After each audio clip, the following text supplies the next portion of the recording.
Tout d'abord, il faut essayer de bien comprendre ce chiffre de 104 000 contaminations. Il regroupe deux chiffres différents.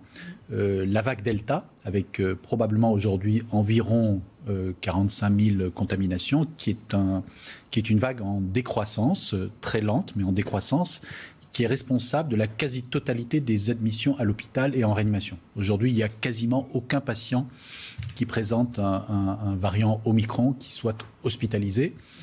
Pourquoi ? Parce qu'il faut compter une quinzaine de jours entre la contamination et l'hospitalisation. Et de fait, nous sommes en plein dans la vague Delta, avec d'ailleurs un nombre d'hospitalisés liés à cette vague qui va encore continuer à augmenter jusqu'à la fin de l'année.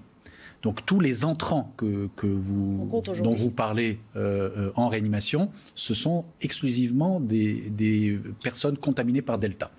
Alors à côté de ça, il y a une deuxième vague, la 6e vague, en fait, qui est cachée par la 5e vague, qui est la vague Omicron, qui, elle, croît de façon exponentielle.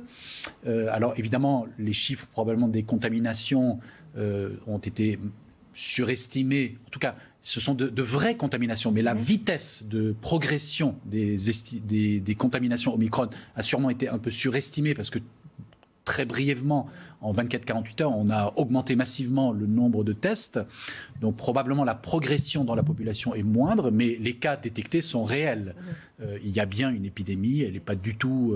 Et elle progresse encore, c'est ce que vous nous dites. Voilà, elle progresse de façon exponentielle. On va dépasser ce Alors, si elle devait être responsable d'infections graves, on le saura début janvier, avec l'arrivée de patients. Alors, il est donc trop tôt pour dire qu'il semble moins dangereux. dangereux. On l'a entendu dans d'autres pays. Voilà, en se basant sur les données sud-africaines, sur les données anglaises et danoises, qui ont une dizaine de jours d'avance sur nous, on peut penser qu'elle est clairement moins grave, puisque les Anglais ont estimé qu'il y a une baisse de 70% des admissions à l'hôpital lorsqu'on est infecté par Omicron.